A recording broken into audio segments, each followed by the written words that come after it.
Assalamualaikum warahmatullahi wabarakatuh. Perkenalkan, nama saya Fausta Kusuma Official dengan NIM P022303. Di sini saya akan menjelaskan beberapa makna inti di dalam Hikayat Putri Salamah. Hikayat Putri Salamah berisi mengenai percakapan Nabi Muhammad yang mengajari seorang wanita cara menjadi istri yang baik dalam Islam. Dalam Hikayat Putri Salamah terdapat citra seorang perempuan memiliki akhlak yang baik. Berakhlak yang baik adalah memiliki kelakuan baik. Berikut penggalan teks yang terdapat kandungan citra perempuan yang memiliki akhlak yang baik. 1. Ya Rasulullah, hamba datang ini kepada Tuhan hamba bernyatakan dari orang bersuami dahulu kala. Apa perihal pahalanya orang berbuat bakti kepada suaminya? Maka sabda Rasulullah SAW, sungguh-sungguh diri hendak bersuami. Pada teks di atas, Rasulullah menekankan kesungguhan diri untuk bersuami. Citra memiliki akhlak yang baik terdapat pada kalimat sungguh-sungguh diri hendak bersuami. Kalimat tersebut menunjukkan bahwa untuk menjadi istri yang ideal harus dalam keadaan bersungguh-sungguh menjalani tugas dan tulus. Tulus berarti sebuah keadaan yang tidak dipaksa maupun terpaksa. Patuh merupakan salah satu bentuk kewajiban istri terhadap suami. Patuh terhadap suami adalah berbakti lahir dan batin pada suami di dalam batas-batas yang dibenarkan oleh hukum Islam. Rahmat APD 2003 P164. Patuh pada suami selama hal-hal tersebut tidak bertentangan dengan perintah Allah SWT dan Rasulullah. Pada teks Hikayat Putri Salamah, citra patuh ditunjukkan pada nasihat berikut. Jika suami memanggil, hendaklah diri segera datang, maka itulah yang lebih pahalanya pada Allah Subhanahu wa Ta'ala adalah seperti sebilang bintang di langit dan sebilang kursi di pantai dan sebilang rumah di dalam tubuhnya. Ya Putri Salamah, barang siapa perempuan dipanggil oleh suaminya, maka tiada ia segera berbangkit, maka diselamatkan Allah di dalam neraka jahanam pada hari kiamat. 70 tahun lamanya merasai siksa api neraka. Dalam ayat 3, Rasulullah mengulang 2 kali ajaran tentang sikap yang dilakukan ketika suami memanggil. Pertama, disertai pahala yang didapatkan istri jika segera datang ketika dipanggil. Kedua, disertai ganjaran siksa yang dapat jika mengabaikan atau tidak segera datang ketika dipanggil. Hal tersebut menunjukkan bahwa sebaiknya istri bersikap patuh kepada suami agar tidak dapat ganjaran siksa. Selain agar tidak dapat ganjaran siksa, hal tersebut untuk terus mempertahankan keharmonisan di dalam rumah tangga. Perilaku perempuan lainnya adalah meminta izin keluar rumah.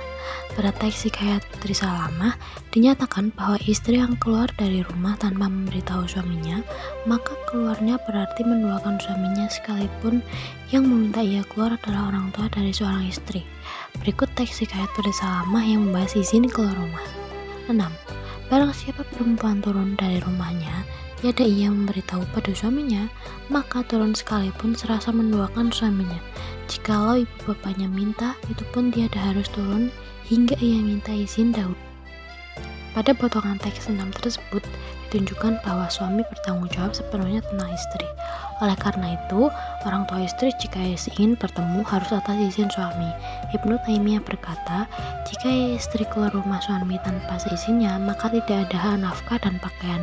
Tidak dihalalkan bagi istri untuk keluar dari rumah suaminya kecuali dengan izinnya, dan apabila ia keluar dari rumah suaminya tanpa seizinnya, maka ia telah berbuat durhaka, bermaksiat kepada Allah dan Rasulnya, dan ia layak mendapatkan azab. Bentuk berbuat bakti pada suami juga dilakukan dengan menyuci air mandi suaminya. Berikut bagian teks 15 yang membahas menyuci air mandi suaminya sebagai salah satu bentuk berbuat bakti kepada suaminya. Barang siapa perempuan menyuci air mandi suaminya, maka terlebih besar pahalanya daripada orang puasa 3 bulan atau 3 bulan. Citra sopan dan lembut dalam berbicara menunjukkan bahwa kata maupun kalimat yang digunakan istri tidak menyakiti suami. Perempuan tidak diizinkan untuk berkata buruk, berkata hal-hal yang jahat, dan menyakiti hati sebagaimana kutipan 18 di bawah ini. Barang siapa perempuan berkata yang jahat kepada suaminya, pada hari kiamat Jumu'ah, dihalakkan malaikat lidahnya 60 hasta panjangnya, keluar nanah dan keluar darah daripada mulut. Hikayat Putri Salamah menjelaskan ganjaran siksa yang didapat istri jika berkata buruk kepada suami. Perempuan dengan tutur kata baik dan tidak menyakiti hati suami adalah istri yang ideal. Istri senantiasa bertutur kata yang sopan agar tidak menyakiti hati suami. Citra memiliki rasa malu. Dalam hikayat Putri Salamah digambarkan dengan adanya larangan berzina. Perbuatan zina merupakan perbuatan dilarang baik dari segi agama, etika, adat istiadat, moral, dan perundang-undangan negara. Kitab Undang-Undang Hukum Pidana (KUHP) menghukum pelaku zina sebagaimana pasal 284 dengan hukuman maksimal 9 bulan penjara. Mursalim ND. Hikayat Putri Salamah melarang untuk tidak berzina diulang sebanyak 2 kali. Kesimpulannya adalah citra perempuan yang terdapat dalam hikayat Putri Salamah sebagai konsep ideal diteliti berdasarkan aspek fisik dan psikis. Citra perempuan sebagai konsep ideal dalam hikayat Putri Salamah tidak memiliki citra berdasarkan aspek fisik. Citra perempuan sebagai konsep ideal berdasarkan aspek psikis terdiri atas 1. Citra memiliki akhlak yang baik, 2. Citra penyabar, 3. Citra sopan, 4. Lembut saat bicara, dan citra memiliki rasa malu.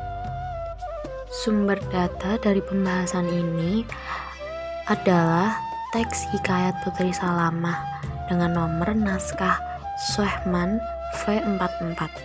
Lalu untuk sumber yang kedua merupakan jurnal yang ditulis oleh Wulan Alfiani pada tahun 2021 dengan judul Citra Perempuan dalam Konsep Ideal pada Hikayat Putri Salamah yang diambil dari jurnal ons.ac.id.